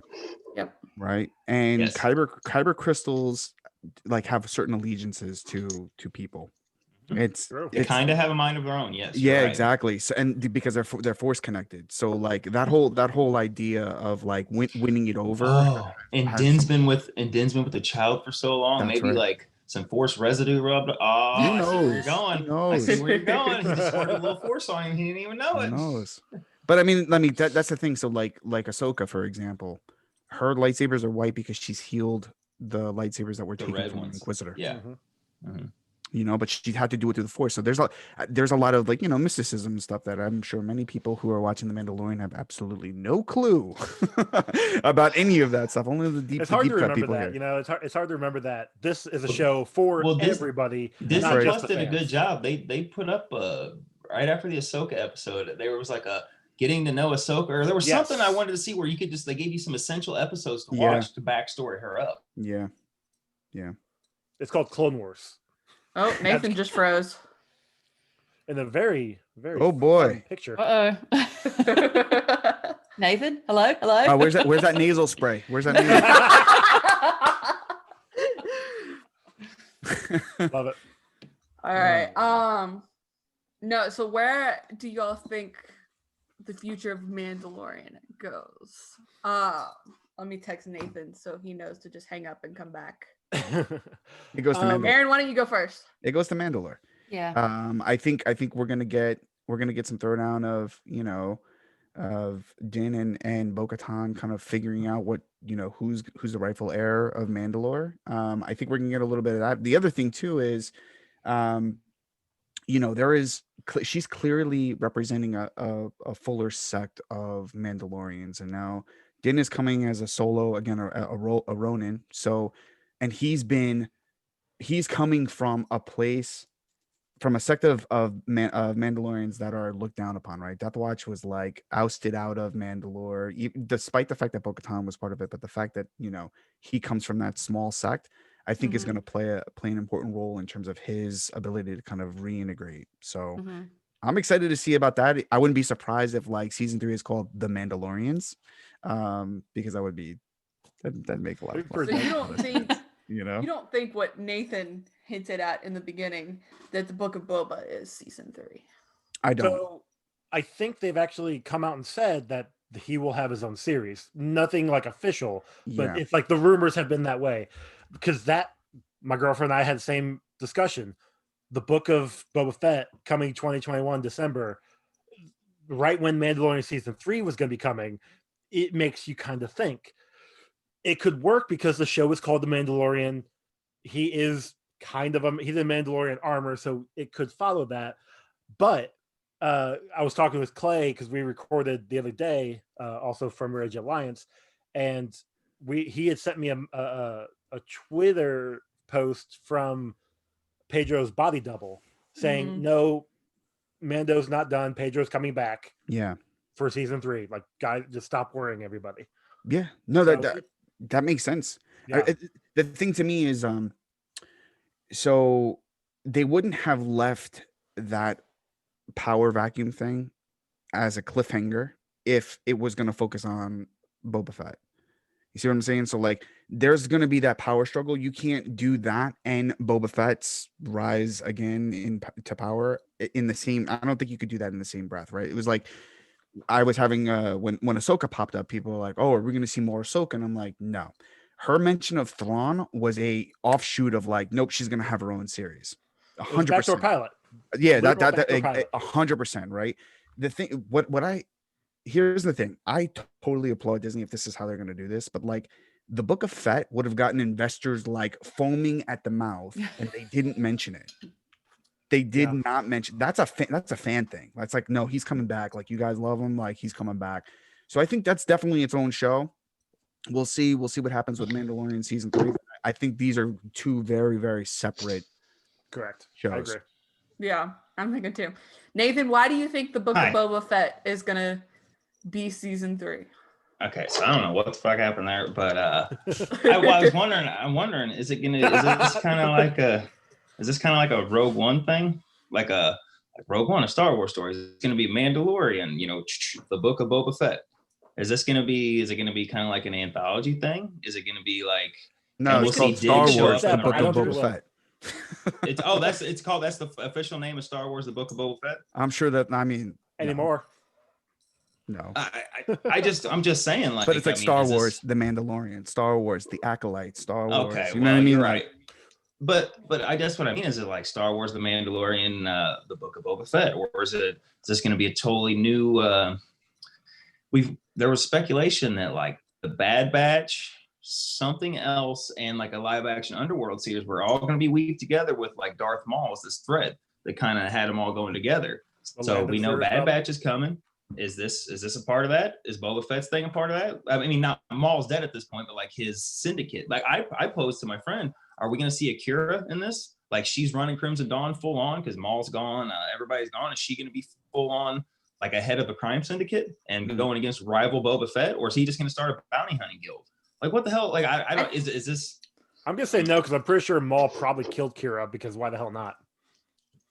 I mean, he wasn't too happy with her. We saw at the end of Solo. her use Terrace Kasi. She can be out there using video She game can. karate moves. she ain't no Sith. Exactly. I don't know. But like I said, remember, Katie, when I said it was interesting Kathleen Kennedy's wording, she never confirmed a Mandalorian season 3. And she said the next chapter will begin Christmas next year. Well, look what the next chapter is. It's the Book of Boba Fett. Like there was never a 100%, like she never said Mandalorian season 3 is coming. She never confirmed it. She said the next chapter is starting on Christmas. But and I that feel would like be this. I feel like Jon Favreau at some point earlier in the year said season 3 was already They were In working on pre-production. it. it was already written, it was done, like he was ready to go. Yeah, but Which at the same time, that gives me also- credence. That gives me validation that maybe it's Star Wars: The Mandalorian, parenthetically, the Book of Boba Fett. I certainly If hope he's not. already working on it, I I'm certainly just hope saying. not. I don't know. I want more. We Din. need I want more resolution. Din and Carr and all That's what I'm that. saying. We Here's- need resolution between My- the my dark thinking saber. is it doesn't even have to be like immediately after Luke taking Grogu. You could 5 jump years. 10 years, 5 Yes. years, 10 years. Yes. Like just before the fall of the Okay. temple, Grogu comes up and picks up, or I'm sorry, Din comes up and picks up Grogu from daycare, and then they go bounce for a while. I know he's like, I'm having problems with this little jerk named Ben Solo. Yeah, exactly. He goes finds a I new don't- academy. Problems so I'm he's having with respected. Ben. No, I I don't don't think think- he talks like that. I think he I don't- talks like he's gonna have an Irish accent, like, oh, there it is. Oh, I can't wait to hear his little voice though. Oh my gosh. Lucky it's Charms. Danny, where you been? So- Can we have a Guinness? with the idea that we're gonna have a season 3, whatever may happen, but for me, I don't think we're gonna see Grogu next season. Not at I all. really think we're gonna just go in and explore the idea of the Darksaber and Mandalore because Agree Jordan with you. Mason kind of said it right, and Aaron, I mean, you said it too. Like, Grogu's kind of met his time on the show as is right now. He needs more depth, and the show is entitled The Mandalorian. Mhm. So we need to kind of delve into that, and I hope they do. Next He was season. always the mission. Ye- Baby Yoda was Right. always the mission. Yes. He was never The never asset. playing. and Yeah. that's why the armor The specifically child. said the Jedi and not like the Baby Yoda species was Right. it because there's no resolution really to I kind of agree with you, but I kind of don't. I think we won't see him for at least half the season because marketing says otherwise. yes. Toys and baby Right. wash and that mug that you've been drinking from, Sarah, says otherwise. What My if? girlfriend's what got if they a just- tattoo of him What on if the- they on bring their the Ewoks back, Aaron? What if they bring the Ewoks back? That's We go to Light how Tree bad, Village. We man. go I to don't Light Tree need to see Village. dust and then bunnies you got running squishy, around. You got little bitty squishy teddy bears again. Boom. They can make them nice again. Well, okay, Aaron, I know you have to go, but I have one Yeah. more question for you. So in Sure. the last episode, we talked about the Disney Investors Call, and everyone's kind of thinking Rangers of the New Republic is going to be kind of a police officer show of the New Republic. hmm I'm thinking it's going to be the Jedi of the New Republic. series, and that's going to be our first Jedi spinoff. Ooh. What do you think? No, I kind of feel like they've been seeding this in the Mandalorian with Dave Filoni. I forget, I don't even know what their two names are. Dave Jon Favreau, Filoni Dave and Filoni. Carson something. Yeah, I don't. His character's name is Carson. I'm Yeah, sorry. Carson. I don't know. Oh. But I think this is. I think Trapper this. Wolf and the other guy. Yep. Paul Sun Young Lee. Yeah, this has been them seeding that idea that they're stretching out into the farthest reaches of the galaxy, and they're kind of doing some policing. And I think this is a great opportunity to see, and we'll see if it goes, because if they're going to bring Luke Skywalker back, maybe they do a little Leia, a little Han Solo or something like that, in those eras where they're kind of, just he's back to smuggling and she's kind of trying to get the New Republic up and going. There's a lot of that we didn't see in the sequel trilogy, right? Was the way that the New Republic kind of comes to be. But also how easily it was destroyed and why that is. So I think it's going to be a little bit of the politics. It's going to be like a Gotham type show. No, that sounds so bad because Gotham. But so everything's going to be done before Luke even shows up. He's going to have all his villains. Everything. No, I'm just kidding. We won't get into the Gotham topic. We won't get into that show. No, Yeah, but because they said Rangers, Ahsoka, and the Mandalorian was going to cross over at some point. Yeah, see that makes sense. That totally makes sense. So it's but again, I mean, this goes back to my problems. Like we're stuck in this time period, and it drives me nuts because there's so much to tell, and they're going to do it with the Acolyte. Like the Acolyte sounds like it's going to be pre-Sith. Like, are you going to read the new book next year or next month? I've got lots of Republic? stuff in my queue for Audible that I need to actually dig into. Well, the High Republic is what you're talking about. It's totally away from the Skywalker. It's 200 years before, and the Acolyte ties into this new book series. The Acolyte ties into this new book series. What if it's a Skywalker descendant? I don't want to hear Skywalker. Ancestor. That's what I'm saying. More. Anyway, sorry. I don't want to hear Rey Skywalker. I don't give a shit about nobody wants to Razor fucking hear Rey Skywalker. Go away. Trust me. Die in Nathan, the we're Nobody gonna wants to hear fight. that shit. Go away, please. Yeah. All right, Aaron. I know you gotta leave, Guys. So It is tell a us pleasure. Thank you for being Thank you. here. Thank you Yeah. for seeing. Tell us Nice where they talking can to you, find man. you. Yeah. what you Well, you can find me on Twitter at @Ron Speaks. That is _Ron Speaks. Or you can check us out at the Fanboy Garage. We host episodes every week. They drop Monday, or technically Sunday nights, but Monday mornings. And we do videos as well. So thank you guys. It's been a pleasure. I hope to speak to you guys soon. It's awesome. Aaron, it was nice meeting you. Yeah. It's nice meeting you, man. All right, Nice guys. talking to you again, Aaron. See you All later. right. Take care, Nathan. Bye, guys. Yeah. I will plug all of Aaron's stuff down in the description box below if you're interested. Absolutely. Go check out the Fanboy Absolutely. Garage. Awesome podcast. Definitely, I think where Nathan and I both got our start, kind of. So, Joe, where do you think the Mandalorian's future is? I'm liking what both you and Aaron were saying. I would really like, me personally, I really like the whole time jump thing where they bring back Grogu and then it's just adventures with them learning, having fun. Them going to Mandalore makes sense though. Like I can see that being a possibility. Because we need the resolution of Din having the Darksaber. We need to know what's going to go on with that. You can't just drop that bomb and have him Bo-Katan being all pissed at him, and then we're gonna time jump to here, and he doesn't have it anymore. Well, why doesn't he have it? So I would like to see that play out. Which, if that means going to Mandalore and figuring it out, let's do it. Yeah, I think the big thing with the Book of Boba Fett and the Mandalorian is now Kathleen Kennedy said the next chapter of Mandalorian is coming December 2021. But we know for a fact, like in the past, Jon Favreau has never really said when we're in filming for the Mandalorian. So I mean, they could have already started filming the Mandalorian realistically. That's a good point. I mean, they've theoretically started filming the Book of Boba Fett already. Pedro Pascal's on his he's on his promotion tour for Wonder Woman 84. So if they are filming, he's still not getting the helmet off a lot because he's out, doing his little And you know what I mean. He's going where he They're all can to do video. interviews and They're all that video stuff. conferences though. Like Gal Gadot, Patty Jenkins have all been together, kind of on screen. We saw that at the premiere for on the DC fandom site. They were all there, but Pedro was like came in video wise, so he could be Maybe anywhere. he is filming. You're right. Maybe he is filming. I don't want the story to end. I do want to know more about Din. We spent too much time with him. I want to know about Grief Karga and Kara and all these other characters and side pieces that we put in. We got to get a new Razor Crest. We got to get Kara something going to Rangers of the New Republic. I don't think so because but I could see her doing it. It's possible, but the precedent they set was they tagged Rosario Dawson in the Ahsoka tweet. They said Rosario Dawson as Ahsoka. Gotcha. They didn't tag Gina Carano for Rangers of the New Republic. So maybe she's only in there for like a couple episodes. She's definitely gonna show up in Mandalorian season 3. Like that's the given. But I can see her especially if they're gonna be crossing over a lot. I can see her making waves in Rangers of the New Republic.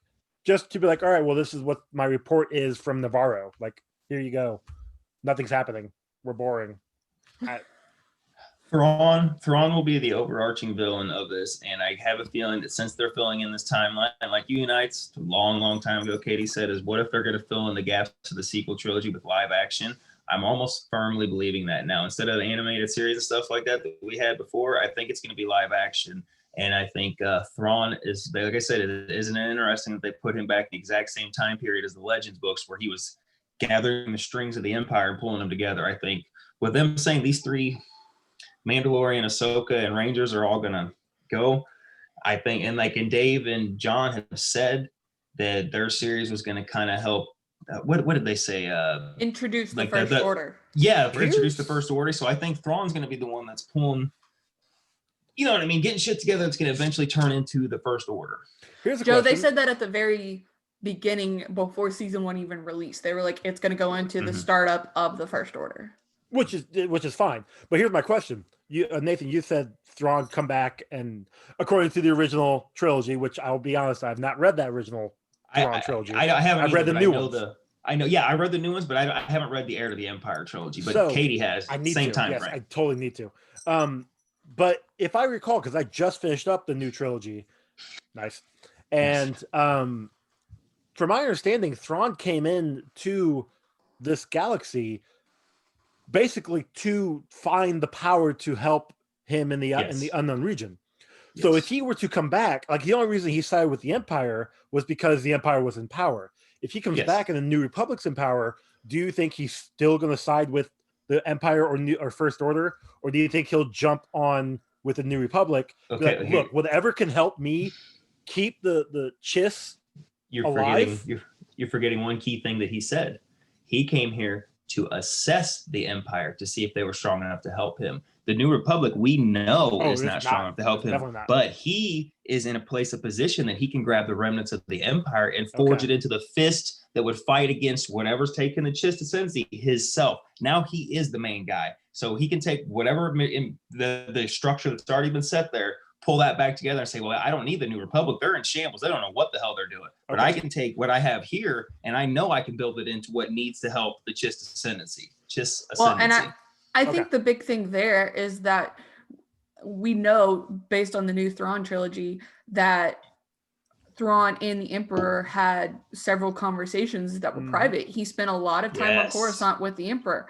So the Emperor honestly could have said, hey, I'm building a base on Exegol. And like Thrawn. Oh shit! I didn't even think of that. Thrawn may or may not know where that is, and so he might think, okay, Palpatine's or he could have discovered Exegol because he discovered Project Stardust all by himself, even before he was really in the military might. Back when he was still basically a little guy, he figured it all out. So he might even know Exegol and the Star Destroyer program that's going on there. He might even know that that's happening. Yeah. So I think that's a huge possibility of Thrawn being a key member of the First Order.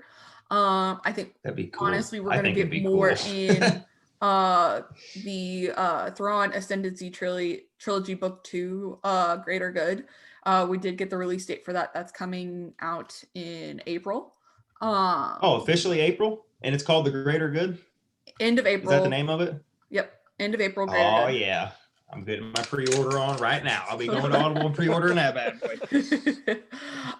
So I think there's a lot at stake here that you can kind of build off of in any direction. I'm interested to see where it'll go and what the crossover really will be between Ahsoka, Right. Rangers of the New Republic.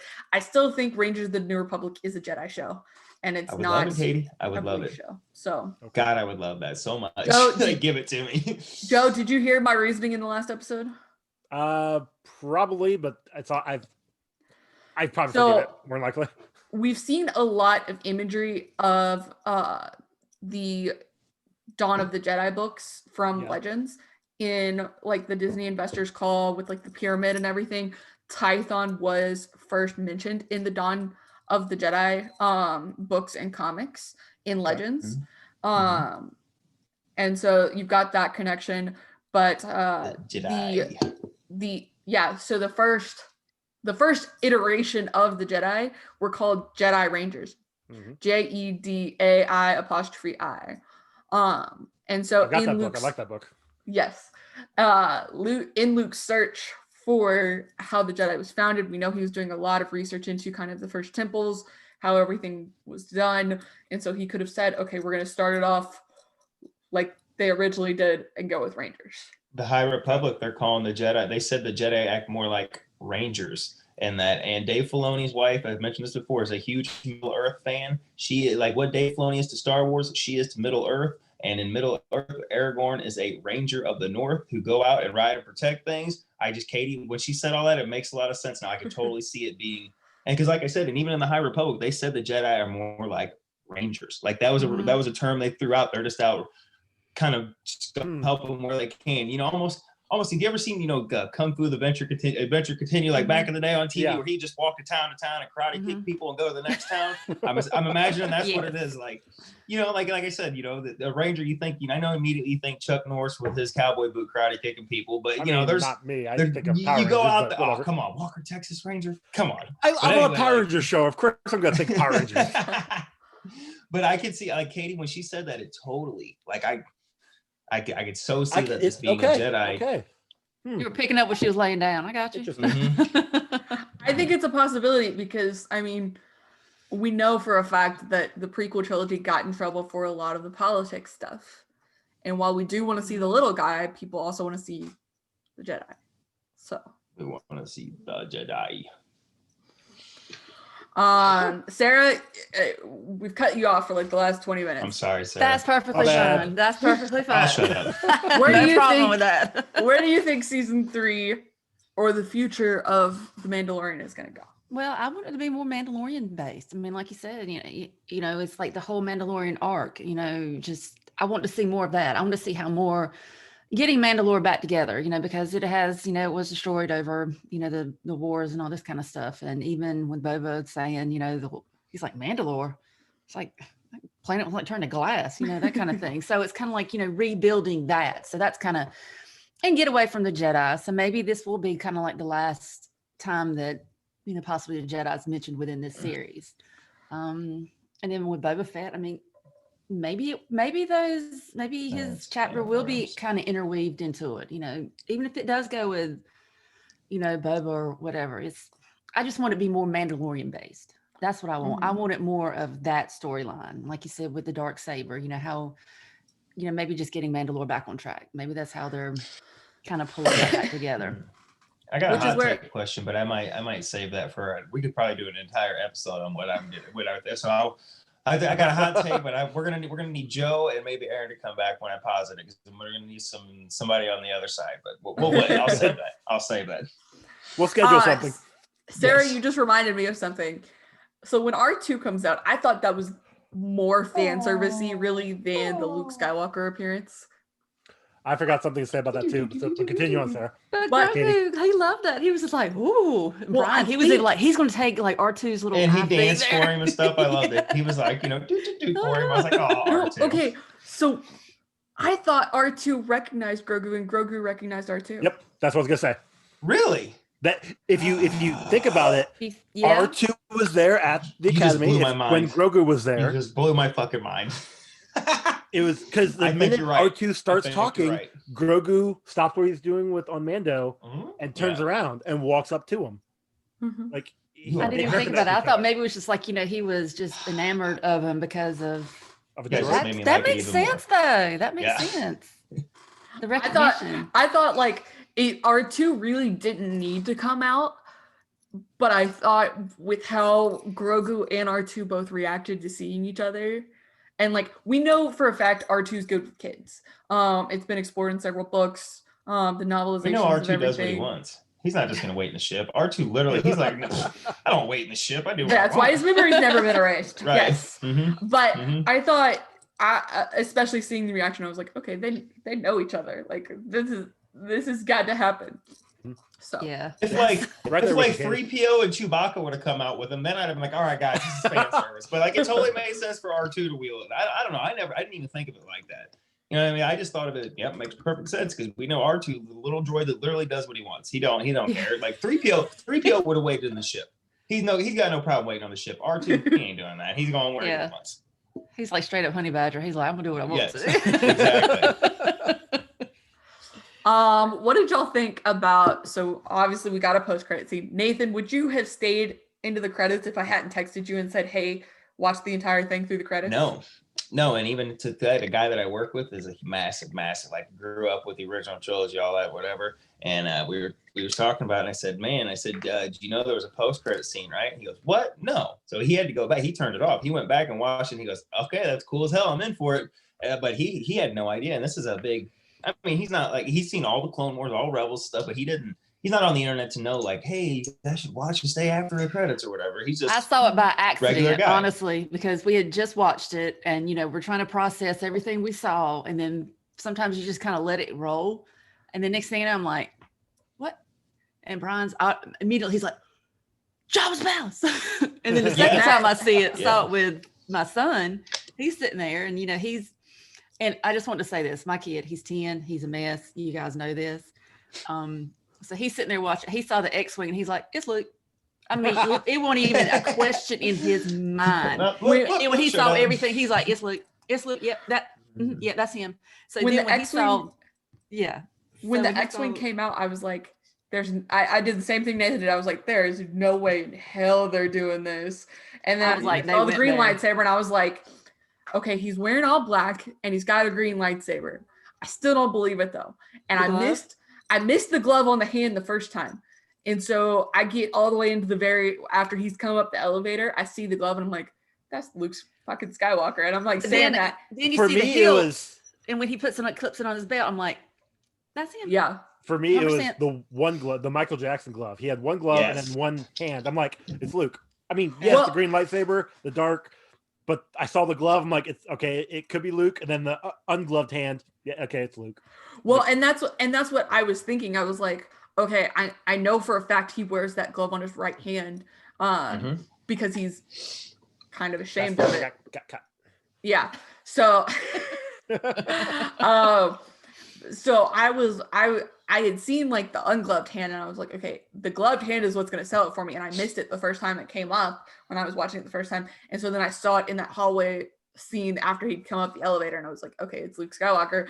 And then this is where I agree with you to an extent, Joe, I was distracted, but I was mainly trying to be like the deep nerd and go, okay, who's playing Luke Skywalker? And I was like, okay, it really looks like Sebastian Stan. And then when I heard the voice, I was like, there's no fucking way that's Sebastian Stan. I was like, what the heck is going on? But because when the credits rolled the first time, I wasn't paying attention. So the second time we watched it, I was like, let me see it. And then it did have Mark Hamill's name. And I'm like, props to Mark Hamill for sounding young. Because Mark nowadays kind of sounds like a grizzled old guy. That's what Brian was saying. He was like, he's kind of gravelly. I'm like, I think he can probably control his voice a little bit. So he's a voice actor, of course. Absolutely, world-renowned, Academy Award-winning voice actor, as he should be. Yeah. Well, so what's funny is I didn't even think about the credits. Matt and I typically let it roll the entire time, kind of like while we talk about it. But Matt looks at it and goes, "Oh yeah, there's going to be a post-credit scene." And I'm like, "What would even make you think post-credit scenes?" And like, look, here it is. And I'm like, "Oh damn." So I knew something was up. So we watch, Emily and I, my girlfriend, we watch the credits. One, because they show the sketches, which is amazing. But we also like to see who played who. Right. So we will watch the credits for that. When the credits started rolling, after all the actors' names have been named, and then they start naming people, and it didn't drop into a lower screen. I'm like, well, that's interesting. Yeah. But at this time, also, Katie, you had mentioned on the group chat that there's a scene after Stay After.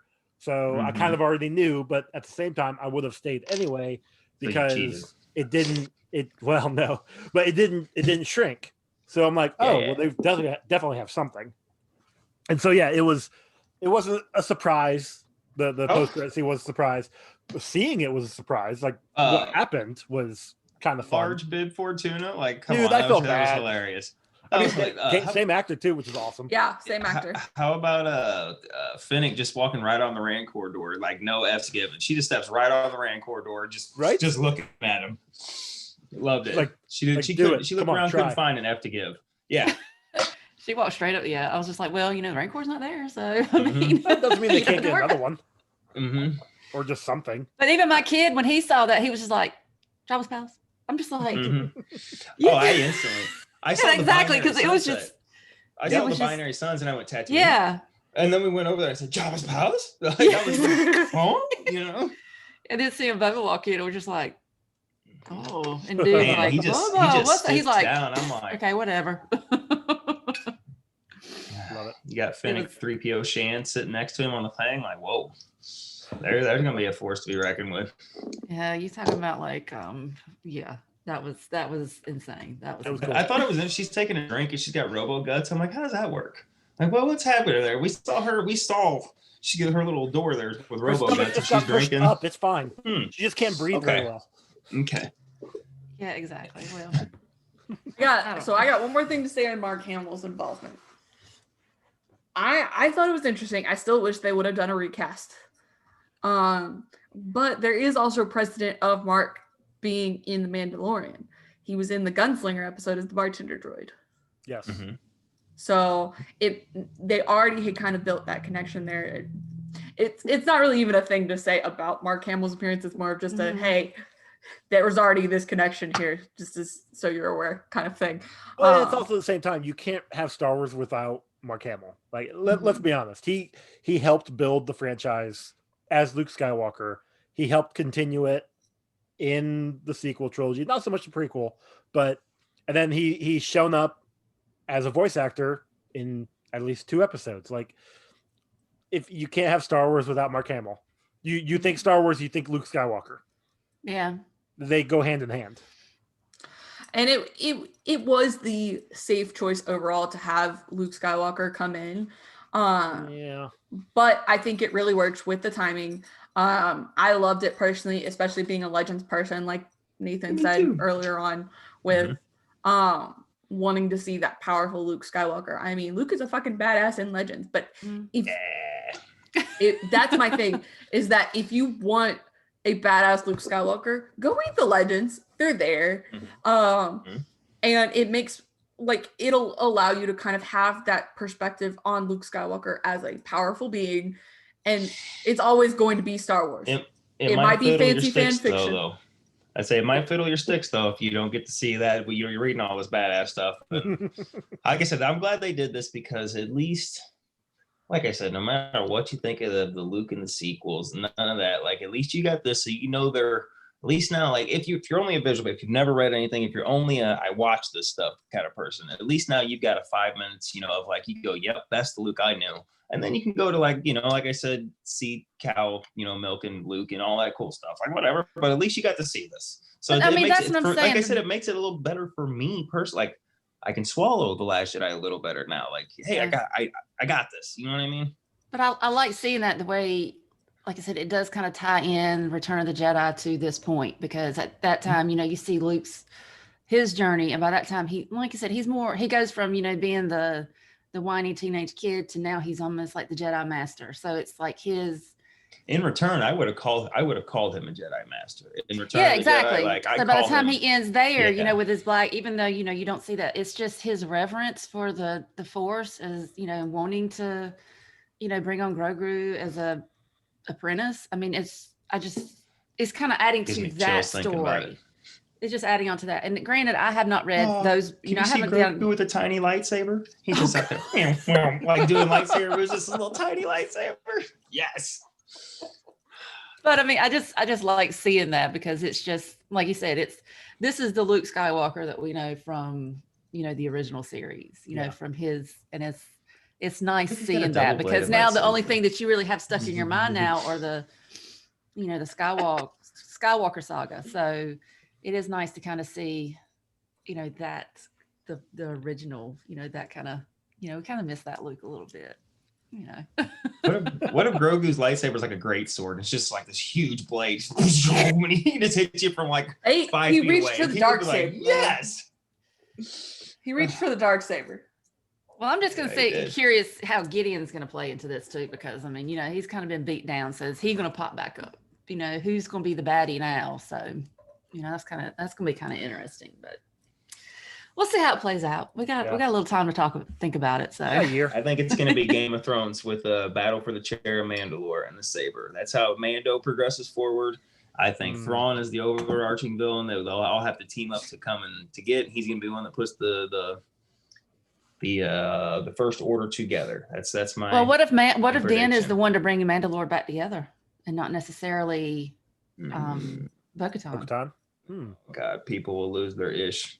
I'm gonna stay off Twitter. That would make a really good battle I'll between watch. the two of them, I'll watch between Bo and Din. Like, Because it seems like Dan's a little more non-emotional. I don't know. It's almost like he's Jedi-esque. It's just kind of, he's just so. Dare I say Jon Snow? He doesn't want that. He doesn't want the throne. He just wants to, live his life. Yeah. But I mean, his life is kind of turned upside down a little bit. I mean, he's had a few come to Jesus, moments where. all because of a little green man. Exactly. You know nothing, did Jar? That little baby. Oh.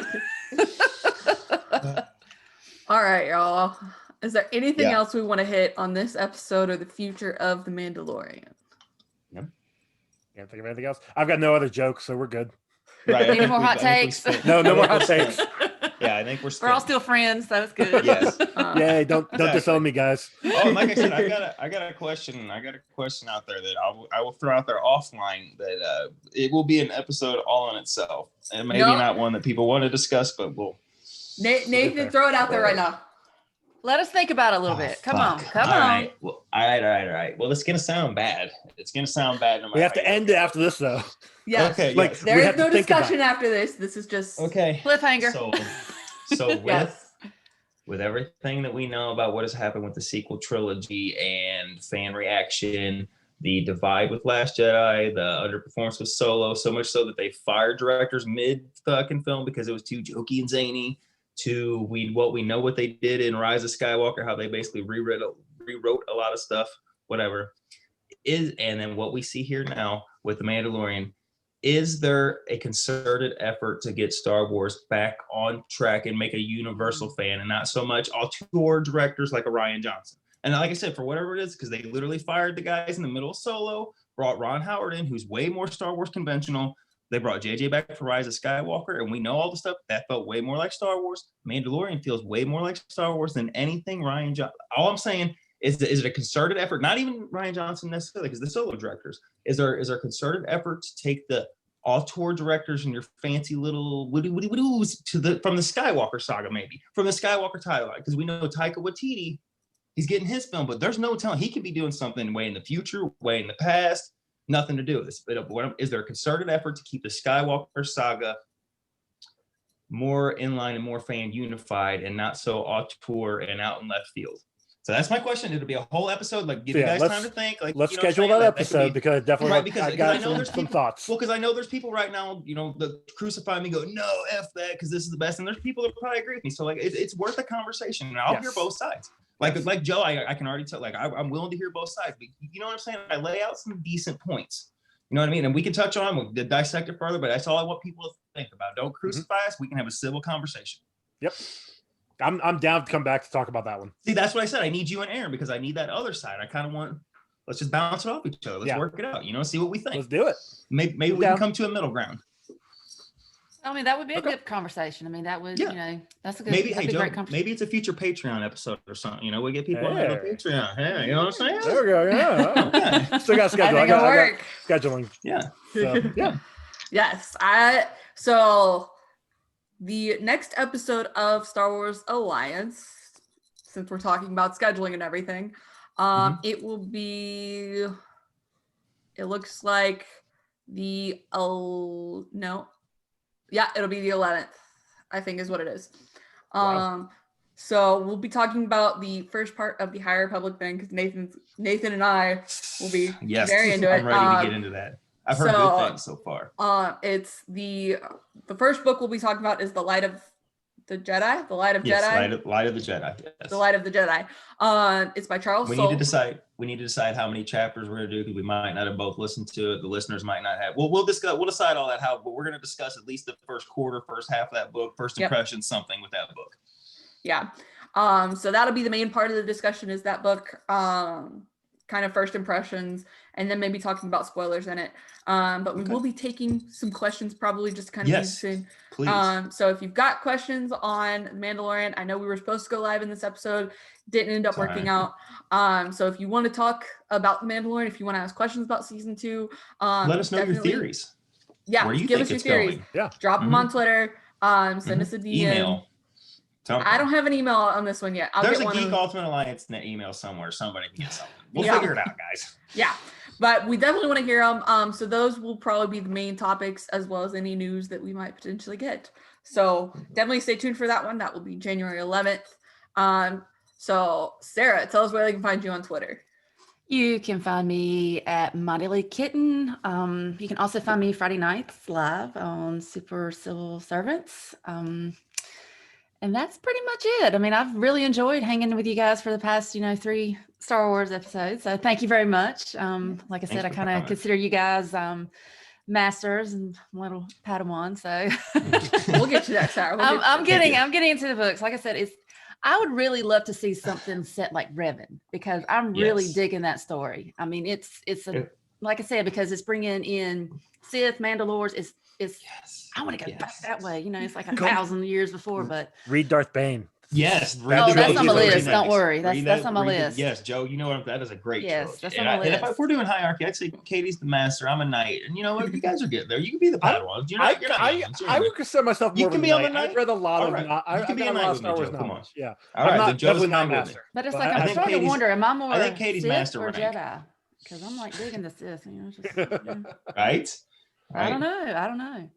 I have been known as Darth Mommy before, so you never know. What you do But in your yes. bedroom is none of our business. No, it's when my kid gets mad at me and he's like, I'm like, force choke you, it's just. There you go. But yeah, you can find me on Twitter at My Little Kitten. Just drop me a line or whatever. I'm down for any kind of chit chat. So Joe, where can they find you? I'm on Twitter at _actually_. That's my personal Twitter. You can also find me my podcast at Comic Rundown on Twitter and at Comic Book Rundown on Instagram. I'm also part of the Ranger Alliance, and Clay is the host of that, and I can't recall the Twitter. You're welcome. I'll drop it in the description box got below. it. I know it's like it's Ranger Yes. Alliance podcast, but without all the vowels. But there's vowels in Alliance. I don't know. He was Yeah. high when he made that, I Yeah. think. But whatever. But Clay texted me to tell me Anyways. he really appreciated it. He really liked the episode of World's Finest True Believers I did with Chris about the Rangers thing. And That then was he a also good put in dude. there. And then he was also put good. over there, thanks for stealing content. And I got a good kick out of that, which was pretty funny. But I thought Yeah, it was you good did. That was a synergy. good episode too. I Thank listened you, to man. that. I That thought it was was really good. Yeah. It's a good series. It really is. Yes. Fucking excellent. Yeah. But you can't find me anywhere. I know that's where Katie's going next, and especially after I don't know, right? Especially after the shit show the internet is right now with the Ryan Johnson camp versus the Luke Skywalker. I don't need to be around. You can find me here in the chat, Super Civil Service, when they come back live. When Katie and I do this live. Other than that, Yep. you can hear We'll me in your probably- holes when we drop. We will probably stick with the Sunday morning live if that works out for everyone. We're still trying to figure out a time. Sure. So, but we will be dropping Mondays starting January 11th, every other week. So we're going back to the every other week schedule. Don't forget it. So yeah, and if you want to get something to Nathan, send me a DM. I'll shoot it to him on Star Wars Alliance. So, Awesome. but you can find me on the Twitter at KGalstrap13.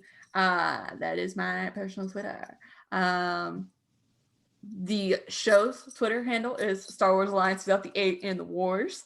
My other podcast is Slice of Film. And that Twitter account is Slice of Film 1. That show does have 2 more episodes dropping in the rest of the year. We've got Office Christmas Party, which I did not get a chance to edit this week, and then Scrooged will also be dropping. That's with Chris Belga. So I'm really excited to watch that one tonight. But yes, so that's where you can find me the rest of the year. The next big Geek Ultimate Alliance episode drop will be the Wonder Woman 84 review, and we're recording that December 27th, I believe. Yeah, December 27th at 9 p.m. So I don't know if that one will be live or not, but that will be the first big Geek Ultimate Alliance review. So get ready for it, y'all. That's what our content's looking like the rest of the year. So make sure you stay tuned. And yeah. Thank you guys for being here. Really appreciate it, Sarah and Joe. Thanks for having me. And listeners, I hope y'all have a good day or night, whatever time of day you're listening. Listeners, Not if you really want to watching. hear that conversation between Joe and I think that should be a Patreon thing. So I think that should be a little thing to get in there. So let us know. Yes. If you want to hear that discussion, let us know. And I will let Nathan know so he knows what to play. But have a good day or night, whatever time of day you're listening, not watching. And we'll see y'all next time. May the force be with you. Always. Happy New Year. No.